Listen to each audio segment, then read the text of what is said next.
All right, so get this. Our brains, they play favorites. They do. That's right. We're diving into how our minds prioritize information. Yeah. And you know what's at the top of the list? The Uh, stuff about ourselves, rewards, and all those like feel-good emotions. mhm. You actually sent in some research on this, so let's unpack it together. You're right. There's this idea floating around that these biases might all be connected. Like Oh, really? maybe prioritizing yourself is just a fancy way of saying you're chasing happiness or rewards. That's a pretty good question. Are they really all linked? Ah. I'm Yeah. curious to see what the research actually says. Well, this 2023 study from the Quarterly Journal of Experimental Psychology really digs into that. Okay. It's titled The Relationship Between Self-Value-Based Reward and Emotion Prioritization Effects. Okay, so title aside, how did they actually study this? It's Yeah. not like you can just ask someone, hey, how much do you like yourself? Definitely not. Right. They use a clever method called an associative matching procedure. Basically, they had participants learn to link simple shapes with labels, Okay. like me stranger, 82 pounds, or happy neutral. Mm-hmm. Then they had to quickly decide if a shape and label matched what they learned. So kind of like a brain training game, but for science. Exactly. Cool. By timing those responses, the researchers could precisely measure how fast and accurately people reacted to information about themselves, rewards, or emotions. So did the results confirm what we all suspect, that we prioritize things related to ourselves, rewards, and positive emotions? You bet. Okay. The study found people were consistently faster and more accurate when dealing with those self-related rewarding or positive things. Okay. And importantly, the researchers were super thorough in checking their data. Good. So we can be confident these effects are real and not just random blips. That makes sense. We all experience those little moments, right? Like Right. if someone mentions your name in a crowded room, your ears perk up. Yeah. Or if you see a picture of a mouth-watering dessert, your attention is instantly grabbed. Yeah. It's a testament to how deeply ingrained these biases are in our cognitive machinery. Right. But here's where things take an unexpected turn. Okay. The study found no significant link between how strongly people prioritized self and reward or self and happy. Wait, so putting ourselves first isn't just about chasing pleasure or rewards. That's a real curveball. This suggests that self-prioritization is its own distinct function, not simply a byproduct of seeking pleasure or gain. That's pretty surprising. I'm wondering if it's not all about rewards. Yeah. Why does prioritizing the self seem so important to our brains? What's the advantage? That's the million-dollar question, isn't it? Right. The study itself doesn't provide a definitive answer, but it definitely opens up some fascinating avenues for exploration. All right, so let's delve into that a bit more. Yeah. Could this self-focus have something to do with how we process emotions, especially positive ones? That's where things get even more intriguing. Oh. The study did find a link between prioritizing rewards and positive emotions. But here's the catch. It only showed up in some people. Okay, I'm definitely sensing a but coming. Yeah. What's the catch? They actually found two distinct clusters of participants.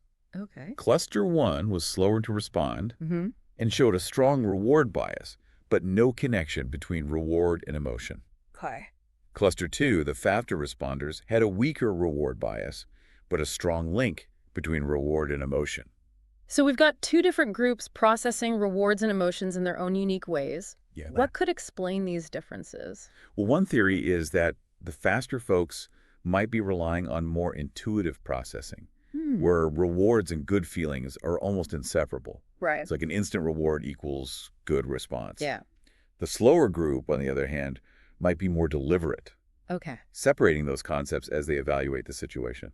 That's a fascinating distinction. Yeah. It makes you wonder if it's connected to different personality types or even how our brains are wired. Yeah. What stood out to you about these two groups? What's fascinating to me is that even though the faster group seemed less driven by rewards, they still showed a strong connection between rewards and positive emotions. Interesting. It raises an interesting question. Could their decisions be fueled by something more than just the tangible reward itself? Perhaps the positive feelings associated with it. That's a really compelling thought. I guess we often think about rewards in terms of those concrete things we gain, Right. but maybe the emotional aspect is just as powerful, if not more so for some people. Exactly. Yeah. But we're just scratching the surface here. Okay. This study actually goes even deeper, looking not just at IFA, these differences in processing exist, Right. but when they emerge. Okay. I am officially intrigued. Yeah. How did they track the timing of these brain responses? They use something called the shift function, Okay. which lets them visualize those subtle time-based patterns in brain activity. Okay. Imagine a race where self-information takes an early lead, demonstrating how deeply ingrained it is in our processing. Oh. That's essentially what they found with the shift function data. So it's not just that we prioritize ourselves.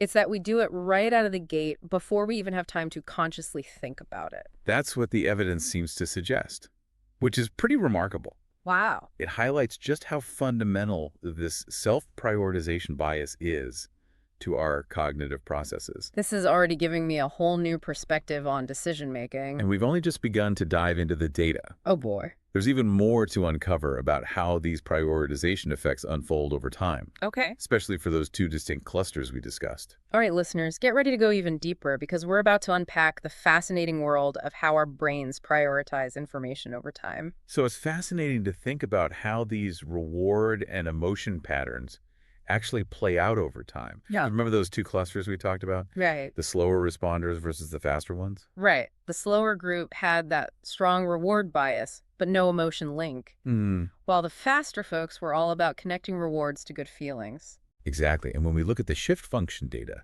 remember, it's like visualizing a race in the brain. Right. We see some really interesting patterns emerge for each group. Okay, walk me through it. What did the shift function reveal about how those clusters process information differently? Well, for the slower group, the prioritization of rewards seemed to kick in a bit later in the process, Okay. as if they were taking more time to consciously evaluate the value of that reward. Mm-hmm. It supports the idea that they're more deliberate in their decision-making, really weighing the pros and cons. That makes sense. They might be thinking, okay, is this reward worth my time and effort? Exactly. But for the faster group, reward prioritization was much less pronounced. Okay. And happened way earlier. Yeah. Almost like an instinctive reaction. So it's like their brains are saying, oh, shiny reward, let's go for it, without overthinking it. That's a great way to put it. And it aligns with the idea that their choices are driven more by intuition and that immediate connection between reward and positive emotions. Right. That instant feel-good factor seems to play a bigger role for them. It's fascinating to see how these different cognitive styles can lead to such distinct ways of approaching rewards. Yeah. Do you think these differences might have implications for how we set goals or even our overall motivation? Absolutely. If you're someone who doesn't experience that immediate surge of positive emotions when you think about a reward, Right. you might be less likely to chase after it. Your motivation might come from a different place, Mm-hmm. perhaps a sense of accomplishment or fulfilling a personal value. That's a really good point. It's not just about the external reward itself, but also how it makes you feel internally. Yeah. We might need to find rewards that align with our individual processing styles to be truly motivated. Precisely. And this brings us back to that big question we keep circling around. Yeah. If self-prioritization isn't just about those external rewards or even seeking happiness, what's its deeper purpose? Why does our brain seem wired to prioritize ourselves? Right. That's the real mystery here. We've busted the myth that it's all about pleasure or gain, but now we need to figure out what's really driving this fundamental bias. Well, if we think back to our evolutionary roots, Okay. being keenly aware of our own needs and position in the social hierarchy was probably pretty crucial for survival. Right. Imagine our ancestors. They had to constantly assess threats, secure resources, and navigate complex social dynamics to stay alive and pass on their genes. So self-prioritization might have evolved as a way to help us survive and thrive in challenging environments. Exactly. And it makes sense that this function would be so deeply ingrained in our brains, Right. even operating on a subconscious level. It's like a built-in mechanism to ensure our own well-being. That's a pretty compelling argument. But what about the social side of things? Yeah. Could self-prioritization also serve a purpose in how we interact with others and build relationships? Absolutely. Think about it. Knowing who you are, what you want, and how you fit into the group is essential for forming bonds, establishing your place in the community, and navigating those complex social interactions. Self-prioritization could be crucial for developing a strong sense of self and interacting effectively with others.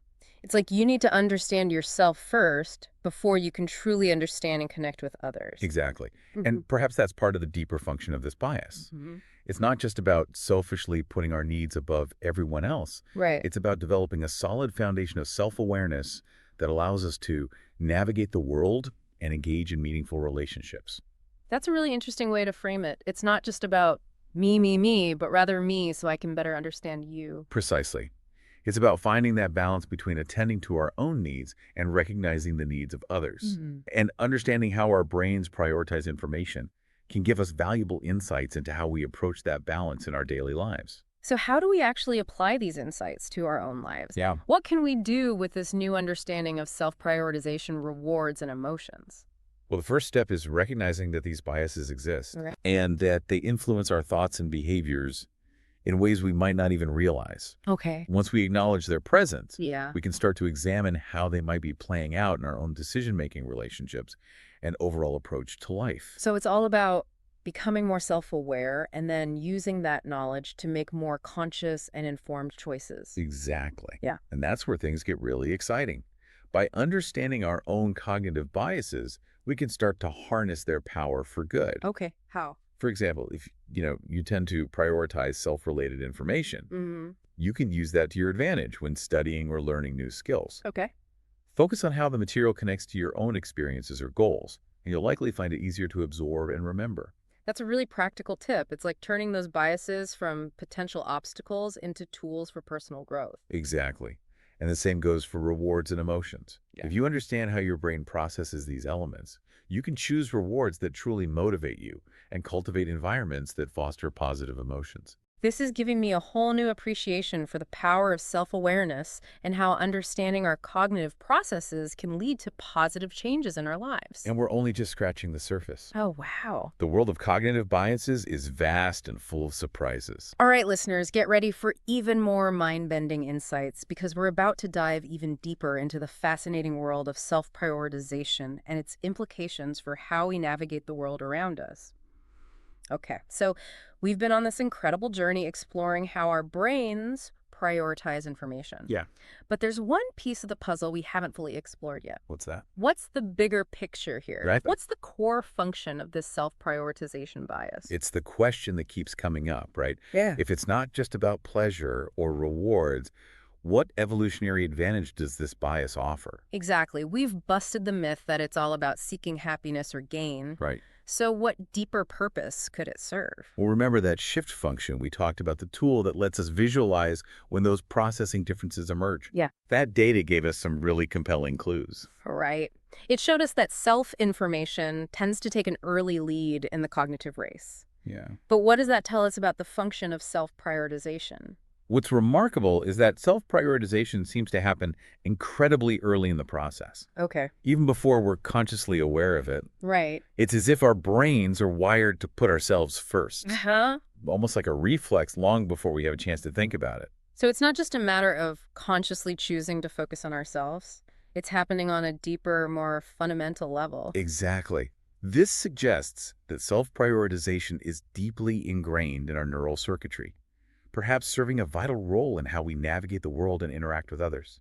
That makes me think about all those times when I've acted impulsively, seemingly out of self-interest. Yeah. Maybe those weren't just lapses in judgment, but rather expressions of this deeply rooted bias. It's a fascinating perspective, isn't it? Perhaps those seemingly selfish impulses are actually rooted in this ancient mechanism designed to ensure our survival and well-being. It really challenges the way we typically think about self-interest. What's interesting is that the prioritization of positive emotions also happened early on, Right. though maybe not quite as early as self-related information. That's right.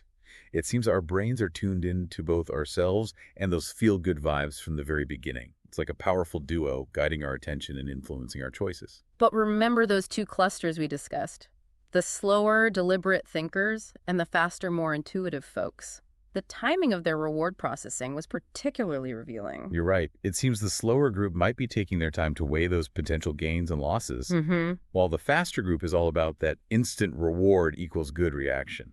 So even though both groups prioritize the self and are drawn to positive emotions, Yeah. they have distinct ways of integrating those elements into their decision-making processes. It's amazing how much variation there is in human cognition, even when we're talking about these fundamental biases. This whole deep dive has been incredibly eye-opening. Yeah. We've learned that self-prioritization isn't just about selfish motives. It likely serves a deeper purpose, Mm. potentially rooted in our need for survival, social connection, and even self-understanding. And the key takeaway here is the importance of self-awareness. Right. By understanding how our brains prioritize information, we can start to recognize these biases in our own lives and make more conscious choices.